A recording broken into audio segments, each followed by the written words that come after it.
everybody. Welcome to the panel driving the debate on safe driving. My name is Larry Copeland. I'm a transportation reporter at USA Today and the moderator for this panel. If you came in a little drowsy from having a nice, heavy Vegas lunch, don't worry about it. This discussion will wake you up. I expect it to be quite stimulating. We have a VIP guest and a distinguished panel of experts who will be discussing the relationship between distractions and safe driving, the efforts already underway to address this issue, the success of those efforts, and the appropriate role for the federal government in this area.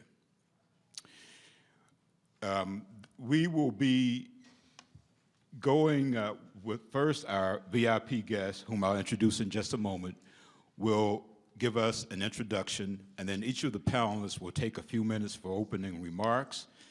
Then we'll mix it up among the panelists and our guest, and then we'll have a Q&A with the audience. Our VIP guest is the nation's top automotive safety official, David L. Strickland, who is the administrator of the National Highway Traffic Safety Administration, known to one and all as NHTSA, a post he has held since January of 2010.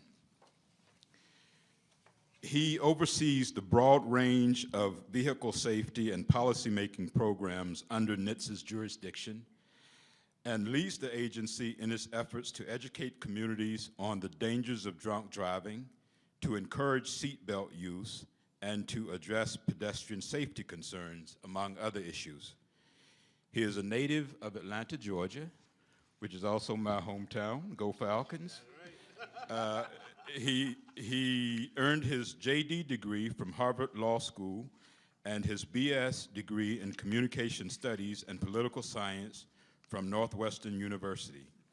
He and his wife, Robin, currently live in Alexandria, Virginia. Please welcome David L. Strickland.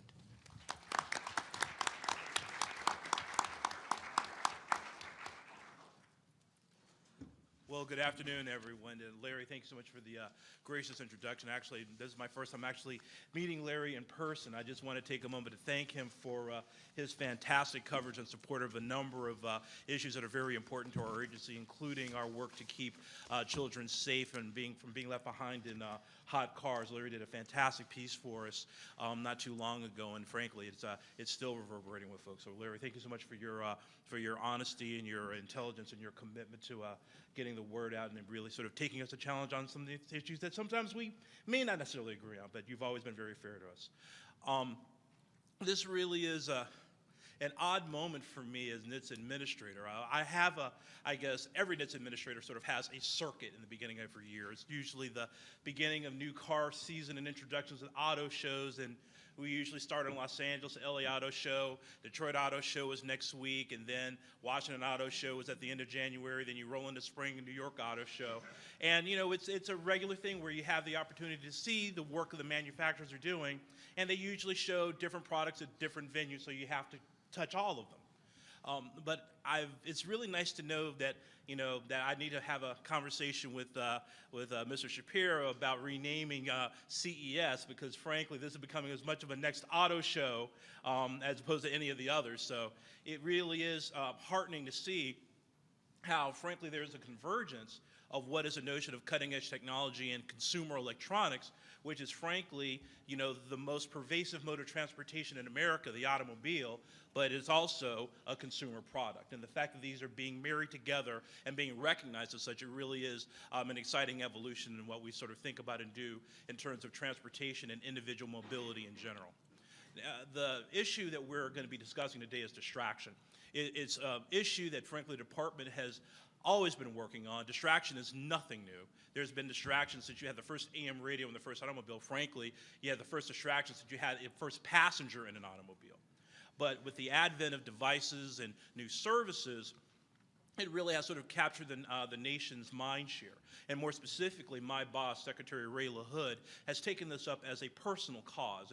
And his work over the past 3 years, actually, frankly, 4 years more specifically, We've seen a number of evolutions and changes in sort of the awareness of the dangers of distracted driving, regardless of cause, more specifically by devices, but we've made significant gains. When the Secretary began the campaign, there was 18 states with texting bans on the books. We're now at 39 states and several territories. We're now up to 10 states that ban handheld usage altogether. And it really does speak to the recognition of the risks that are out there with people using devices improperly, not paying full attention to the road. But it also talks about the fact of how much more work we all collectively have to do. In 2011, we lost over 3,300 people to distraction-related crashes, 3,300, and over 387,000 injuries related to distraction-related crashes. Now, in the scheme of things, thinking about such large numbers, and in contrast with the fact that devices and people recognize the fact that texting behind the wheel is not a good idea. All of our surveys show that basically 9 out of 10 people think, oh no, it's horrible, you shouldn't do it. But we also find that those very people that recognize the fact that handling devices or texting behind the wheel is a bad idea, it's a bad idea for other people around them. But they themselves can manage the task and they can do it perfectly safely. So how do you move culture? How do you change the fact that everybody else is crazy and dangerous and I'm not to, we all have the same amount of level of personal responsibility? And part of that is our work on the behavioral side. The Secretary released a few months ago a blueprint to end distracted driving. And it was a combination looking at our high visibility enforcement model, which we've used in seatbelts and in impaired driving. We launched 2 pilot projects, one in Hartford, Connecticut, and one in Syracuse, New York, using the tagline in commercials, phone in one hand, ticket in another, paired with really aggressive law enforcement. And we saw incredible drops in handheld usage and texting behind the wheel, between 40 and 70% in some situations in those cities. So our traditional behavioral model does work. We have taken that model, we've gone statewide in California and in Delaware, and we're looking to get the results of that work over the next year or so. Now, while the behavioral side cannot be ignored, and that's the immediate way to address the problem, the long-term solution is frankly collectively with, all the players in the industry, the automobile manufacturers themselves, the tier 1 suppliers, the device manufacturers, software and application manufacturers. It really is a collective opportunity for all of us. And I found it interesting about the question, or I guess how this particular panel was posed, whether about the question of government's role or the level of involvement or intrusiveness of government in this particular space. The role of the National Highway Traffic Safety Administration is to reduce crashes, injuries, and fatalities caused by roadway crashes every single day. So anything that poses a risk to the nation's fleet, frankly, is our proper role. It is our space. And it would be, be remiss if we did not take every opportunity to find a way to keep people safe on the roads every single day. Those 3,300 people that we lost in 2011, it sounds like a number that's big, but every one of those is a person, it's a family that's been affected by it. And the question of how you sort of transition or change people's behavior to not having that particular message being sent when you're behind the wheel, not trying to type out a message, not holding that phone, may be the difference between somebody getting home and somebody not. So from a moral imperative, it is our traditional role, just as in any other risk on the road, whether it's driving drunk, whether it's not wearing your belt, whether it's making sure that we get defective vehicles that pose an unreasonable risk of safety off the road. Distraction is very much a part of that safety Venn diagram. We have to address it, and we will. But we have to do it in a collaborative way. We want to make sure that we do it in partnership with the people that are making the fantastic innovations and the engineering decisions in a wise way that we can do 2 things, that we encourage innovation. Now, recognize this. We know that people enjoy the fact of living a connected lifestyle. We're not going to get away from that. But how can you do that within the zone of safety? And that's the work that we're doing in the in-vehicle guidelines that we have issued a proposal for, and then we are going to be issuing very soon. And a lot of other research work on handheld devices and on cognitive research as well. So our role and our request is one of continued vigilance and partnership with those that are here at CES. This is not about an antagonistic relationship of a regulator trying to find a way to suppress the opportunity to move forward in the provision of services. It's a way to find an operative and proper template for safety that we could provide services and information and, frankly, driving innovations in a way that makes the driving experience better and safer. But at the same time, always recognizing that safety is the number one priority behind the wheel. And personally, myself as administrator of NHTSA, as a private citizen, these are not mutually exclusive notions. And unfortunately, I've heard some make an intimation that they are. And frankly, that is just simply not true. So the teams at the National Highway Traffic Safety Administration, the Secretary of Transportation, and myself, we are standing shoulder to shoulder with everybody in this room for us to be able to find our way forward, to find an innovation-based solution to be able to keep people safe on the roads every single day, but at the same time allowing those devices, those services, those applications, regardless of content or subject matter, that is appropriate for usage behind the wheel, but makes lives better, creates new opportunities, creates new technological innovations, and creates new businesses. So with that, I will close, and I'm looking forward to the interaction with the fantastic panelists. This is a very, very great group of people. It's going to be a very interesting exchange. Thank you so much.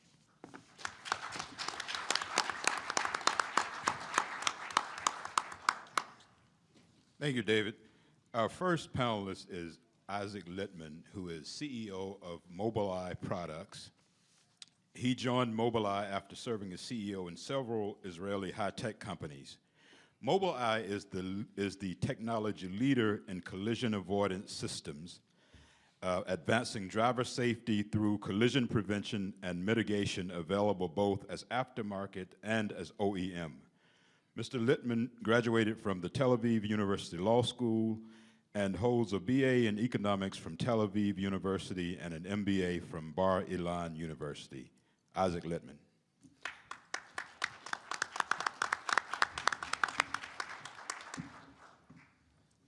Thank you very much.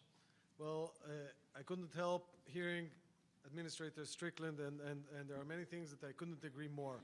Mobileye's vision is that in the end of the day, when you put a human in a car, he will make mistakes. And our vision is to help him to drive in a safer way and to help him avoid such dangerous situations.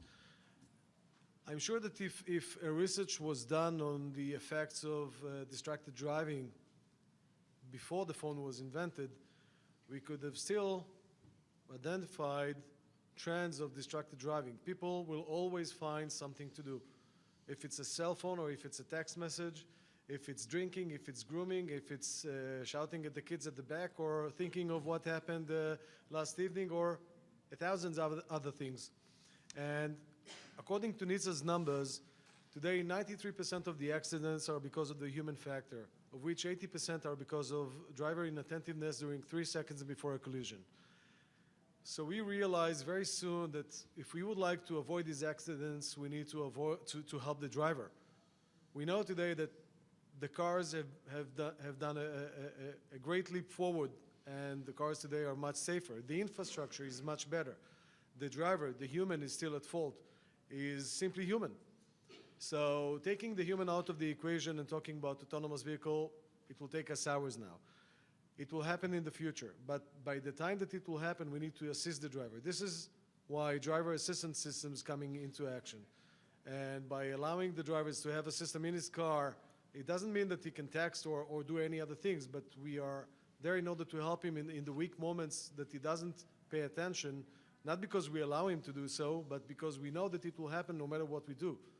No matter how much education we will invest. It might decrease in several percents, but in the end of the day, if we can help the driver get a warning before an accident, if we can help the driver that dozes off, if he veers off his lane and we give him a warning, if we help the driver that the kids run through his lane by giving him a warning that there is going to be a collision, or maybe even by applying the brakes with some of the cooperations that we have with the OEMs, that should be a direction that will help preventing the accidents, and of course, making sure that all these thousands of lives that are lost will not be lost. And you know, it's numbers of 3,300, it's a number, but we always remember that after everyone that is lost on the road, there is a family, there is children or parents or spouse, and there is a lot of grief that is being left, and the damage emotionally for the economy of the U.S. is substantial. So our concept is we can help the driver. Technology is here not only to provide some sort of communications and social networking, but also to help the drivers avoid dangerous situations. And it's also available both as an OEM option, as a retrofit solution, so it can also be used or be installed by anyone that requires it. Thank you very much.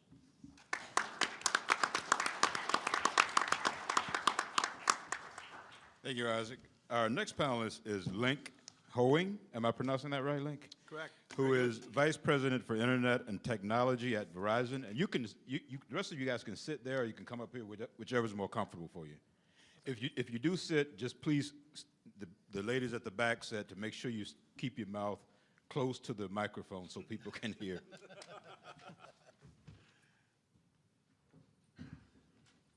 Having been on the Hill many years ago, most of the speakers used to stand up, so I think I'll do that. It's a little easier for me. Kind of used to that. I wanted to take the discussion up a little higher level. I don't want to talk about policy per se that much. I want to talk more about technology trends, because that's what my job is at Verizon. I spend a lot of time on internet technology trends and where they're headed and what that means for the company, but also for policy. So ultimately, we will get into discussion about policy, but I wanted to take it up a little bit higher.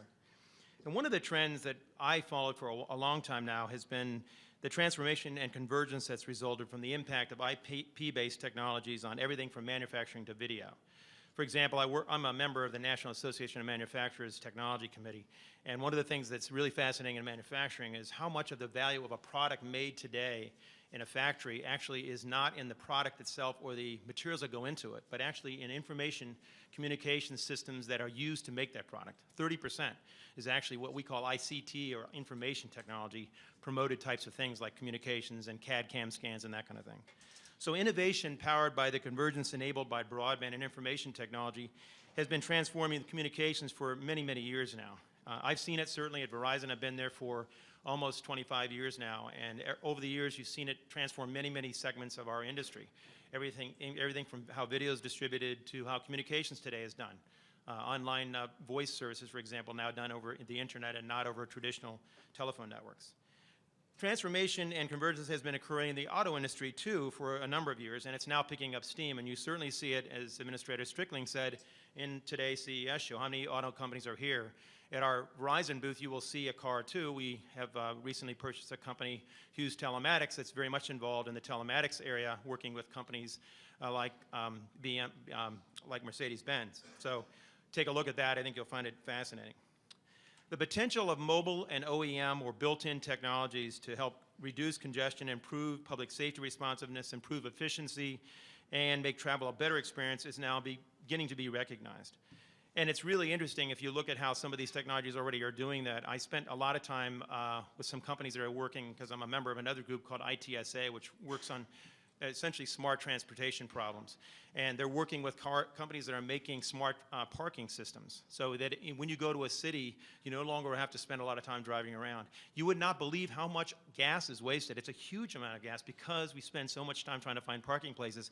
Because these technologies could communicate, send you a map where that parking place is, you could reserve it. All this kind of stuff could really make a major improvement on our transportation system. So we know that technology has a lot of potential to transform and improve transportation. But we also know, as it has happened in other sectors of our economy, we're increasingly seeing a range of what might be called strange bedfellows that have gotten together and started to work together and collaborate. So companies that may not have formally collaborated or worked together with each other are now coming together to create new value and new technologies that can improve the transportation system. Industry is just beginning to adjust to this ecosystem, and smart technologies can do real good for society, as I mentioned. But we can't ignore, as the administrator said, that they can be misused as well. Policymakers are looking at how these technologies can improve transportation while considering as well how they might affect driver safety. And we are certainly very, very well aware of that. At Verizon, we are drawing lessons learn from the world of how the internet functions and how it has dealt with problems over the years through a process as we call multi-stakeholder processes. In other words, groups getting together have traditionally, informally on the internet, helped to solve problems by working together to work them through. So the Internet Engineering Task Force example is a big part of how the internet actually works, because it actually is a bunch of the engineers who work on the internet, getting together, collaborating, figuring out how to come up with protocols and solutions to what often are very thorny problems about how internet technologies work together. So we're talking as a result to a host of companies and industry groups from across the spectrum of companies who are involved in telematics to see how industry can demonstrate leadership around issues such as distracted driving, while at the same time continuing to compete and innovate. In order to ensure that we don't hinder the major innovations that will continue to emerge with regard to telematics technologies, we need to develop ideas and approaches for deployment that ensure that drivers can use high tech while continuing to focus maximum attention, as the administrator said, on the important job of driving. We believe companies across the spectrum should join together to lead in this effort and help create the right kinds of frameworks. And we welcome everyone to join us in forming this coalition, which we think is a very important part of how to develop the right kinds of processes. Thanks very much.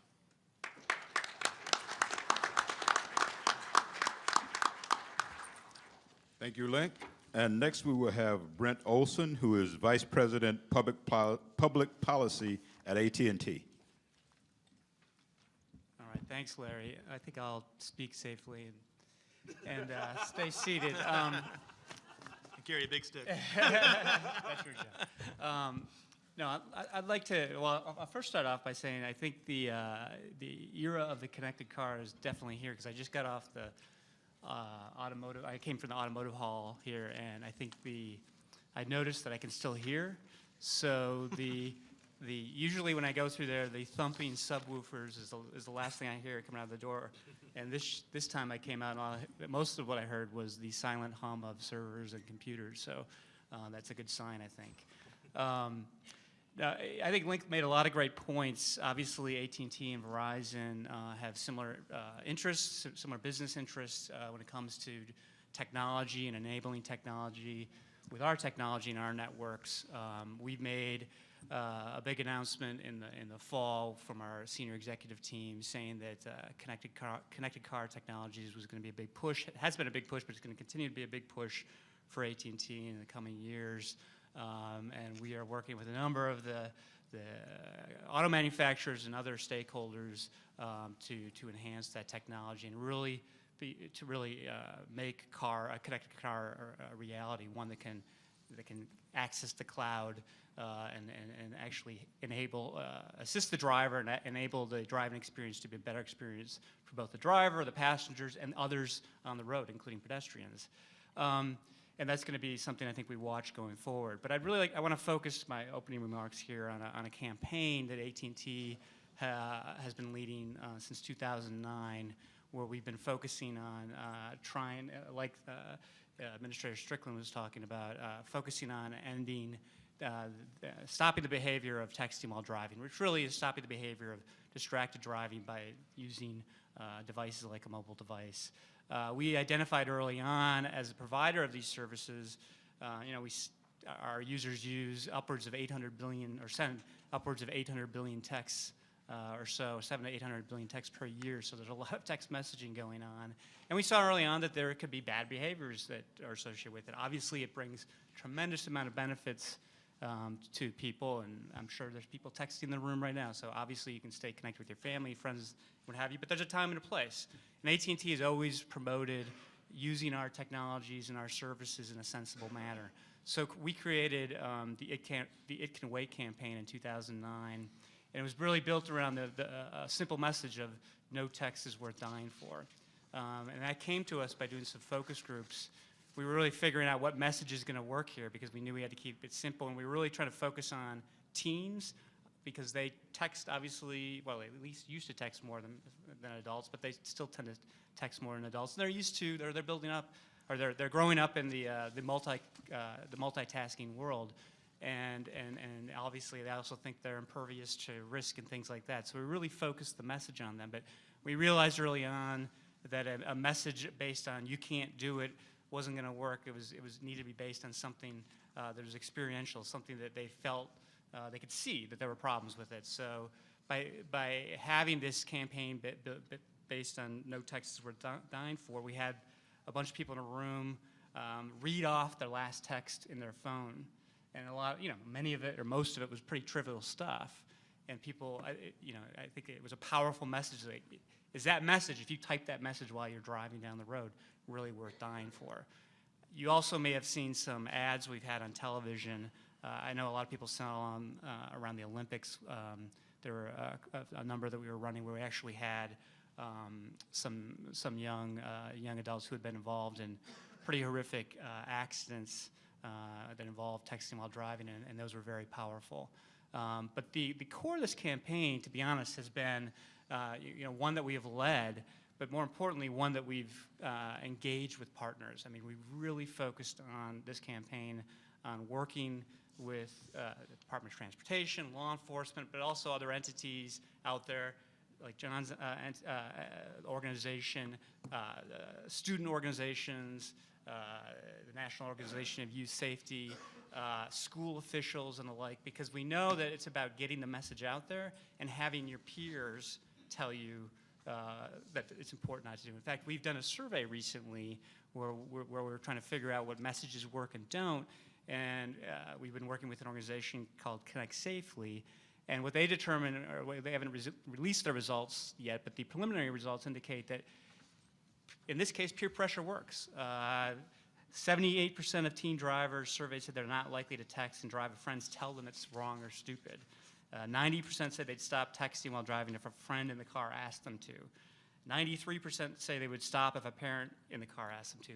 And actually, one that was interesting is 44% said that they would be thankful if a passenger complained about their texting while driving. So we really see that this kind of one-on-one peer messaging can work, but in order to get that out there, we can't, as AT&T, just command the message, but if we work with partners and other organizations and work with schools, you can have a kind of one-to-one effect. And hopefully, what you're trying to do is bend the behavioral curve. Because at the end of the day, it's not just technology that can bend that curve. We realize, as Administrator Strickland said, that you really need to have the behavioral curve bent. But having said that, we do know that technology can help. And in fact, we've developed an application that's available on a number of devices called Drive Mode. And actually, it's an interesting story. It was developed from an idea from a customer service rep in Michigan that works for AT&T. We have something called TIP, the Innovation Pipeline, which is a platform that allows all of our employees to submit ideas that we could potentially turn into services or products or just things that would help the customer experience. And a woman named Siobhan Jones, who had been affected by, one of her, I think her cousin or her nephew had been in an accident involving texting while driving. So she conceived of this app. You have to go through a process to kind of rise up above the other apps, but hers won, and it was developed. And we have this app since 2011 called Drive Mode.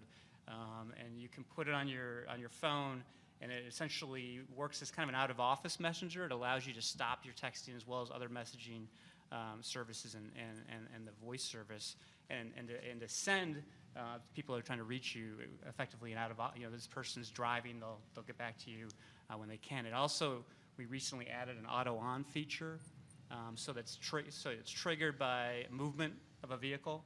So you don't have to turn it manually on and off. If you're going 25 miles or over, it will turn it on. We announced this week, related to that we're really trying to push Drive Mode at being a preloaded app into devices that we sell. And in fact, the Pantech Discover, which was announced here at CES, is going to be the first device on the AT&T platform that will be preloaded with the Drive Mode app. And we're going to have more devices that come this year, including HTC and Samsung. So that is another important component of what we're doing as part of the It Can Wait campaign. The last thing I'll say is that the campaign is we're really going to push more this year on the partnership part of it. We partnered with 165 entities last year. We're really going to try to extend that. We've identified working with Walmart and USAA as partners this year. as well as the City of Houston. We'll continue partnerships with the Department of Transportation and other officials. We really want to push out to schools, so we'll be doing more of that. We've also developed a simulator, both one that you can take around to events like this, but also an online simulator that allows you to understand the true effects of texting while driving without actually being in a car where you're testing it live. That's been very effective with kids, especially teens, so that we're going to be pushing that out more as well. So I will end with that and pass it on. Thank you, Larry.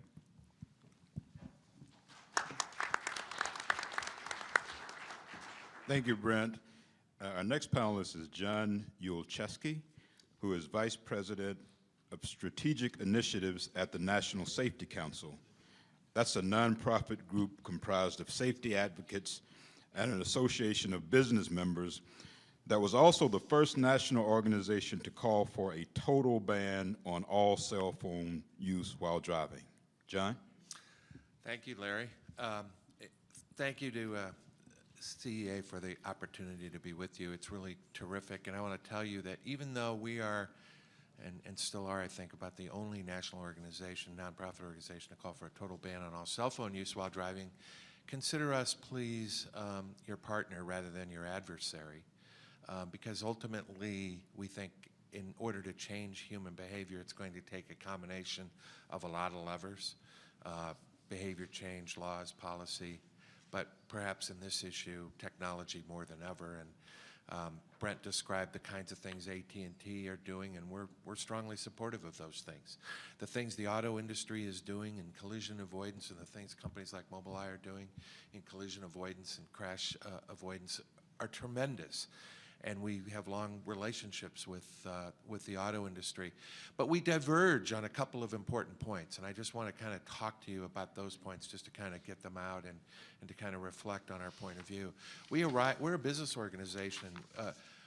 Many of your businesses, many of your employers are members of our organization, including some of the people up here on the dais, who focus on safety broadly, safety of their employees at work. That's largely our heritage. Safety on the roads. We partnered with the auto industry. You may not know, but the click it or ticket and safety belt usage originated, and the first pilot programs for that were actually sponsored by the auto industry and the insurance industry. So there's a long history of bringing safety technologies and safety practices and changing behavior.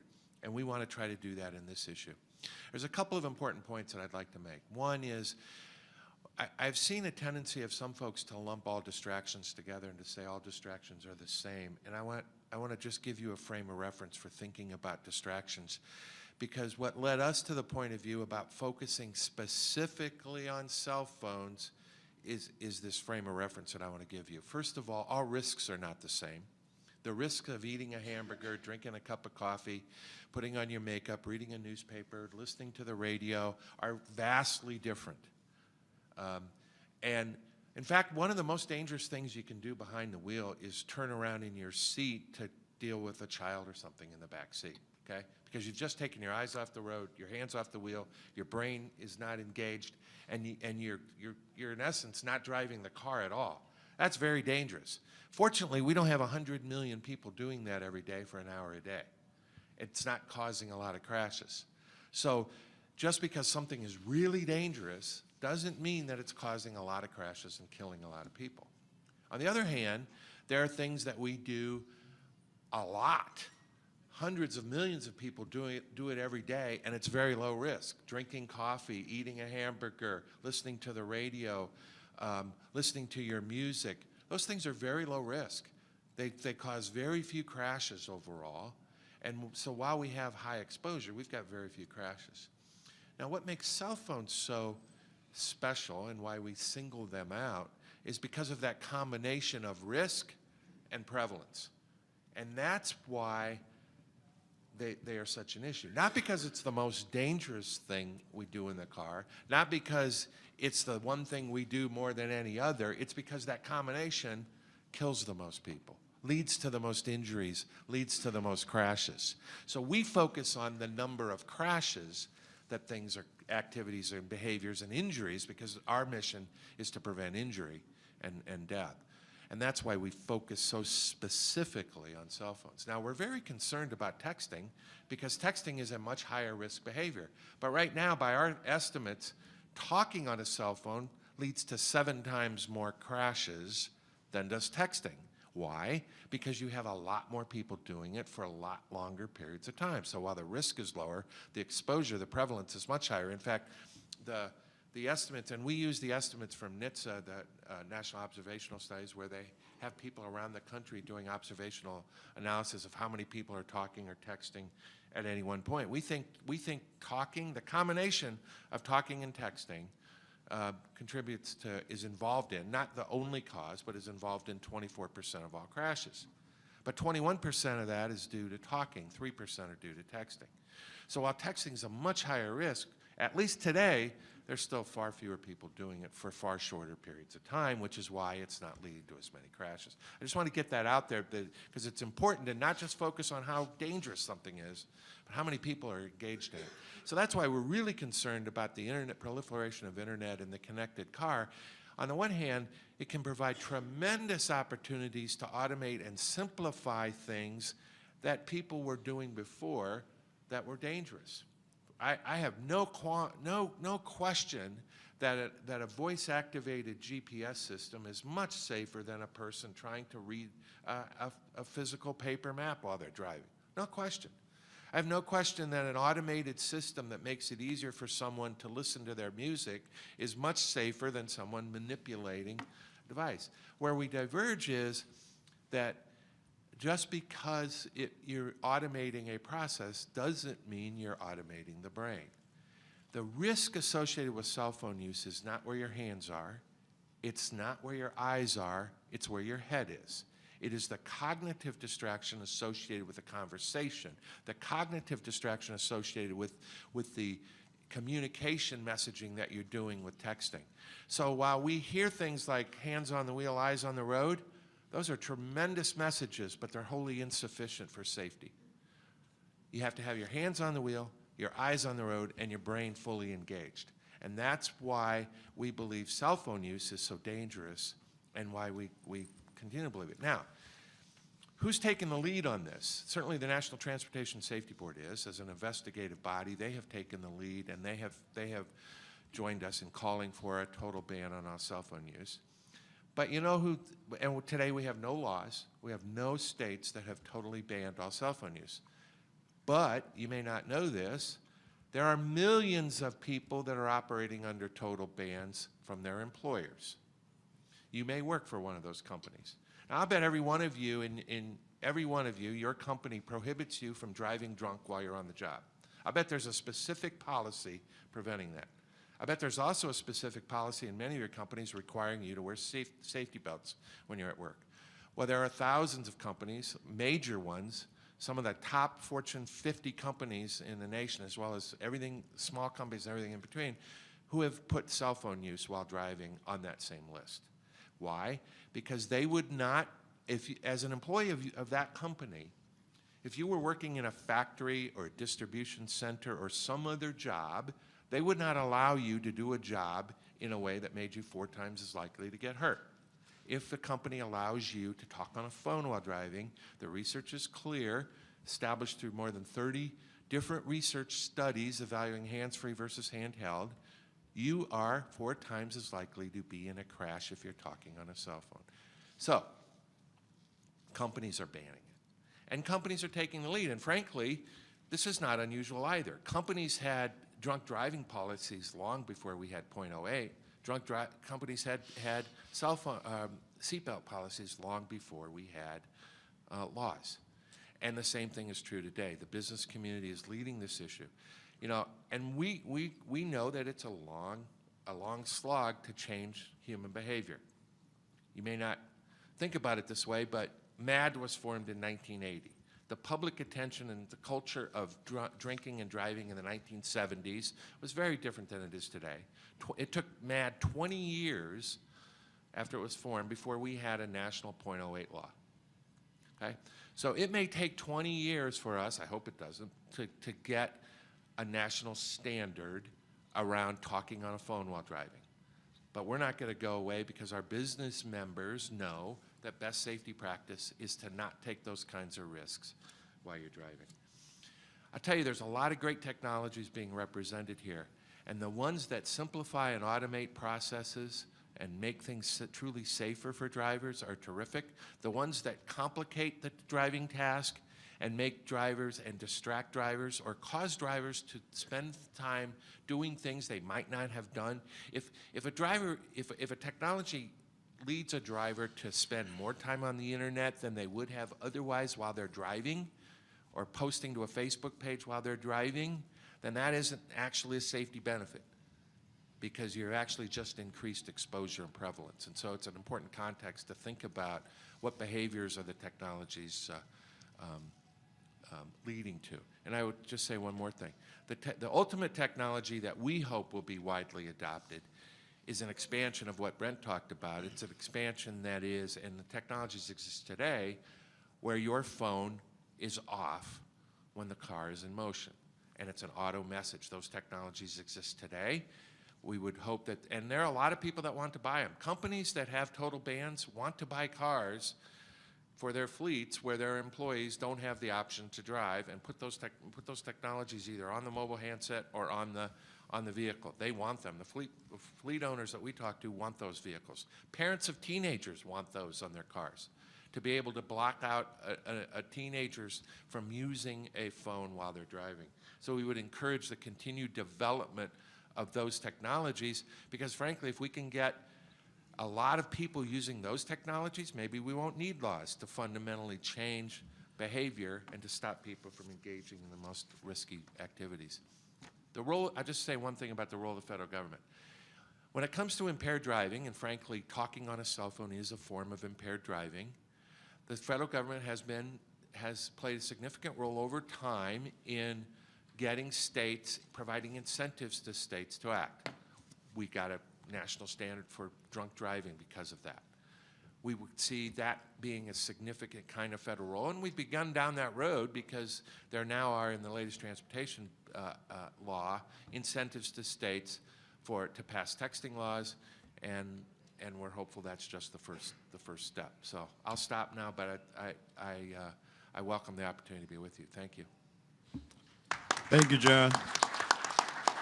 And next we'll hear from Steve Kenner, who is Ford Motor Company's Global Director of the Automotive Safety Office. Great, thanks, Larry. At Ford, driver distraction is a very important issue. In our press conference, Hau Tai-Tang had talked about the explosion in the growth of smartphones, and that posed a new threat to on-road safety. In fact, there's over 1 billion on the road today globally, and we expect that to basically double by 2015. So the smartphone represents a distraction risk really in 3 ways. As John was saying, visual in terms of taking your eyes off the road when you're trying to grab it or manipulate it or dial, manual in terms of your hands off the wheel, and then also cognitive relative to taking your focus off the driving task. Now, research has confirmed that the visual distraction is the primary concern in driving, and it also shows when the driver's eyes are away from the road for an extended period of time, the risk of an accident increases substantially. Many manual tasks, such as texting or eating or grooming, also cause you to take your eyes off the road, and that's why we do say take your eyes off the road and hands off the wheel. Relative to cognitive distraction, that is a source of continued debate, as John was saying. It seems that the pace of technology has exceeded the rate of our understanding of the human brain. There are many conflicting studies out there, and I know NHTSA and others are doing more work relative to that research, and I think it's really important that we do a lot more work and maybe work specifically in the driving applications so that we can develop a better understanding and then develop solutions that will specifically address that. At Ford, our solution for the visual and manual distraction is our sync system. It provides hands-free voice interfaces to control phones, radio, music, navigation, and so forth. Now, our research and our own experience has shown there are significant benefits to hands-free over handheld devices. In fact, there are over 18 research studies between '93 and today that actually confirm this. But we have every reason to believe that drivers are going to continue to engage in secondary tasks. And so it's appropriate for us to give them a safer means in order to be able to perform those tasks. Now, we agree with Secretary LaHood and Administrator Strickland that driver distraction, just as with seatbelt and drunk driving, should be addressed through legislation with strong enforcement, education, and then technology and innovation. And we're already engaged at Ford in all these endeavors, either individually or in partnerships with others. So what have we done? Well, relative to vehicle technology, John mentioned some of the driver assist. So certainly we've worked on sync, as I mentioned. Right now, 93% of our vehicles offer sync. We have over 5 million vehicles with sync on the road today. We also have the driver assist features such as stability control that's now a regulatory requirement, forward collision warning, lane departure warning, blind spot information, and so on, all that help drivers understand their surroundings better and be able to know what the environment is like. We've also implemented the Automotive Alliance driver-focused telematic guidelines in 2006 and are working together with NHTSA on the proposed guidelines that the administrator mentioned in his speech. We also have a feature called My Key where you can program the key for individual users, and you can program things like the maximum speed of the vehicle. You can make it so that you can't play any music if you don't have the seat belts buckled. And also, you can make it so you have what we call do not disturb, so you can't receive incoming phone calls or text messages while driving. And parents can program those things into the vehicle. I have some 18-year-old twins, and I've done that, and I have to say, they weren't excited about that feature other than the fact that it was required for them to have usage of their vehicle, and so they reluctantly agreed. And it turned out that they invented ways to try and help me understand why not going faster than 80 miles an hour was in fact a safety risk. But the technology alone isn't enough. So we are working on influencing driver behavior through legislation, enforcement, and education. So we were the first automaker to support a ban on handheld devices while driving, and we were working with legislators at the state and federal level on the primary enforcement of anti-texting laws. And then we also strongly support, as I know John does, graduated driver license restrictions as well. It's very important for novice drivers relative to the use of cell phones when they're just going through and developing their driving habits. Relative to education, Ford has a program called Driving Skills for Life that we've had since 2007, and it's a partnership with the Governor's Highway Safety Association, and the goal is to assist young drivers in becoming skillful and attentive drivers. We teach them things you don't get in a normal driver education class, included the risks of distraction. We actually have them text while they're driving and so forth. We've done that now in 37 states. We've done it for thousands of teen drivers, and we've had over 500,000 people go through our website, which is drivingskillsforlife.com, and completed the courses there. So that education is really important and continues. We also, at Ford, as many others, do have a corporate policy that prohibits the use of the handheld devices while driving company vehicles, and also from using supplied devices that are supplied by the company as well. So we've done a lot. We've made a lot of progress, but there's still a lot of work to do, and we're glad to be a part of it. Thank you, Steve. Because we're getting a little tight on time, I'm going to sort of pass on the questions I have and just open it up. If anyone in the audience has questions, please, there's a lady walking around with a microphone. Just raise your hand and she'll come, and we've got a gentleman here.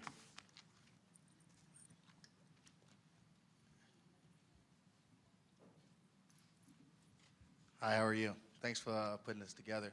I had a question for Mr. Strickland. I know last year with the reauthorization of the transportation bill, they had some amendments or some language in there offering grants to states that were participating in distracted driving. Do you foresee any new federal legislation, bans for distracted driving? And then on top of that, I wanted to ask, out of those 3,300 deaths that occurred from distracted driving, is it segmented on how many of those occurred from using a cell phone or from other type of factors? Okay, sure. Well, thank you for the question. Quickly, actually, we are constitutionally prohibited from actually issuing a nationwide police power regarding the highway safety. That is relegated to the states, which is the reason why we use either incentives or funds to try to convince states to do something, or sanctions that take away money from states for highway road building if they don't. So as you mentioned, the distraction grants that were part of the MAP 21 bill really was sort of the template of us trying to get a nationwide policy enacted through the states, and we're very excited. Hopefully that grant program proves very successful when we get the rest of those states to pass texting bans. In terms of the, I guess, I'm sorry, the second part of your question, I apologize one more time, was, I'm sorry, the numbers. The numbers is very difficult to segment because it depends on how police officers at the crash scene actually take the report and they code the particular crashes. My understanding is about maybe like about 800 or 900 of those, or whatever you're sure about. I have to get back to you on that question. Maybe some of our researchers, and I'll try to get my staff to get a card. But I think it is a subset of that is directly related to handheld cell phone usage. But distraction-related driving covers a whole bunch of risks, like you said before. People bending down, picking something off the floorboard, looking back, addressing something in the back seat, or some other behavior as well. But it's all captured, in that 3,300.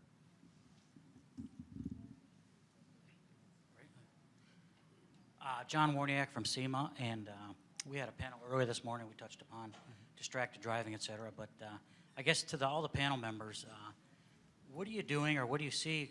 Are there any organizations doing something to make safety cool? I know Ford did that with Sync coming out originally to make communications cool, et cetera.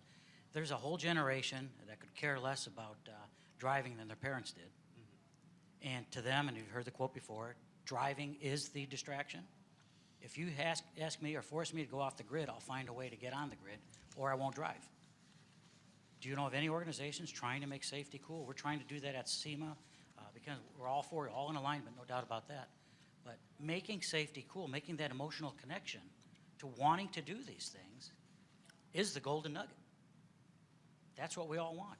And somehow if we could do like we did with Sync, or you did with Sync, Who wants to making take it that? cool. I mean, it's a tough question, no doubt. Is your Thank you. presumption that this is mainly focused on teens then? Is what you're saying? No, not teens. No, there's a lot of Gen X. Not just teens. There's boomers that, the cognitive load that you talked about.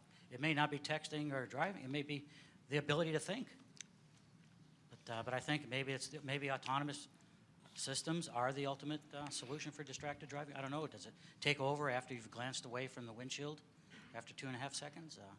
I mean, making you're it really, cool you're really to have pointing this. to, and this, I was involved in anti-smoking campaigns when I was on the Hill, and when I was a PTA leader, I was involved in a number of initiatives. For example, with teenagers at the time, there was a lot of deaths from too many teenagers being in the car at one time, which also is a very big distraction, by the way. And we found that all of these there were multiple things that needed to happen. It couldn't just be one. There was no silver bullet. A lot of different things had to happen. And certainly, this is an idea. It's an interesting one that could be a part of that mix. I mean, certainly trying to change human behavior through some of the ideas that were mentioned here would certainly be part of that. Certainly, technology is a part of it. They're all part of it. So, I think one of the reasons I said what I said about getting the companies together and getting a coalition together of companies starting to focus on this is that a lot of us are just, we're just beginning, this industry is just beginning to start doing some of these things. Now, cars have had a lot of intelligence in them for a while, but these kinds of technologies have only recently begun to get pretty widely available. So part of it is also learning from each other and figuring out what kinds of things work. It's going to take time. Right. Right. Well, I'll tell you, to specifically answer your question, there are some organizations that are doing some things in that regard. First of all, Steve mentioned Driving Skills for Life, what Ford is doing, and there are some other auto companies that are doing similar programs. It's a peer-to-peer program at the high school level that makes safety cool among each other, okay? And between what the auto companies are doing, what the insurance companies are doing, I mean, those similar kinds of programs. Now, Ford's is specific and they involve their vehicle, but the general thrust of it is really what I would consider to be a campaign that involves kids on a peer-to-peer basis, and it seems to be working in a lot of different ways. AT&T is doing it in another way with the things that they're doing around It Can Wait. I mean, that's trying to make safety cool. They're using tragic stories, but they're trying to make safety cool as well, and they're doing it. There's also some other organizations like the National Organization for Youth Safety, which brings together thousands of kids in high school, thousands of high schools together and build kind of peer. So there's a lot of peer, what I would call peer-to-peer programs inside high schools in particular. Now, hopefully as that generation grows up, we're going to be able to make that, they're going to carry that with them. There's some kind of disconnect that happens at certain ages where, you know, kids are very safety conscious until they get to high school, and then all of a sudden wearing a seatbelt isn't cool anymore. Those programs are trying to change that. To get to your other question, how do we make safety cool for older people? Trust me, that's a big piece of what my communications team and marketing team are constantly looking at trying to do, because we try to make safety cool not just on the road, but in all aspects of our life. Thank you, John. Hey, Larry, just a couple Go right ahead. quick points, just because the It Can't Wait campaign was brought up, and as I was trying to say earlier, you know, we really try to design it towards teens, but without looking across the spectrum. But a couple things that John was getting at that we've discovered along the way that I think are getting to your point. One, we had a No Text on Board Day on September 19th, and one thing we've done and we've learned over time is using social media as a way to get the campaign out, and actually as a way to allow interactivity. It was huge for them. So Twitter, Facebook, and the like. That's where a lot of the pledges came in from kids. There was over 4,000 kind of testimonials that they've uploaded onto either the It Can't Wait site or Facebook posts or whatever. So basically, what we learned is communicating the way they communicate is important. And then, as I said, and as John was saying before, we've really tried to create tools that they can use, that student groups can use, or parent-teacher groups can use, and go out and get the and deliver the message in the way that works for them while we give them the necessary tools. You know, we also do things like using, you know, the typical things, celebrities, or in this case, younger celebrities. We use some of the U.S. gymnastics team to help on the No Text on Board Day. They made pledges and they did it publicly. So there's that kind of role model aspect. So there's a lot of kind of techniques where you're making it grassroots oriented that I think helps a lot. We have time for one more question if there's one. If not, I'd like to ask the panel, do we have a good sense of how many people are actually dying because of texting while driving or because of cell phone use? I mean, I know that a lot of law enforcement agencies, there's varying policies on how well they track that. I just want to get your thoughts on how well we as a nation are doing tracking that. I think, again, the question of sort of the percentages, you know, sort of breaking out specifically, sort of tying it into handheld cell phone usage or texting, I think it's, you know, important but myopic, if you will. I mean, 3,300 distraction-related deaths means that there's a whole span of risky behaviors, and to be perfectly honest with you, Larry, whether you're using a cell phone, whether you are using eating a hamburger, driving with your knees, you know, reaching to the floorboard, you know, doing all of those things, they're all distraction. And I think the one thing that we've been seeing, and I guess a number of attempts by the manufacturers and other folks, is not just sort of looking at this as, you know, while there is an element of the attractiveness of the device, but how do you manage to decrease the level of distraction behind the wheel, period, sort of a holistic strategy in the vehicle. And I think that's really is the right approach. So you can't sort of chop it up into if you deal with only telephony or if you deal with only internet usage or whatever you want to call it. Even before there were those devices around the market, we had distraction-related crashes and deaths. And I think what this particular tipping point of these devices create is now how do you deal with distraction overall. So while, you know, dividing up the numbers is important to make sure how we sort of address these risks and how we sort of deal with the transition and providing, you know, connectivity within a zone of safety is very important for a lot of reasons. I think addressing the overall 3,300 and how you get people to pay attention to the driving task at all times is sort of the ultimate solution, I think, not only for us as an agency, but frankly everybody at this table is trying to capture. Well, thank you. Are we out of time here? We are out of time. Thank you for all of you for the panel, and thank you all for coming.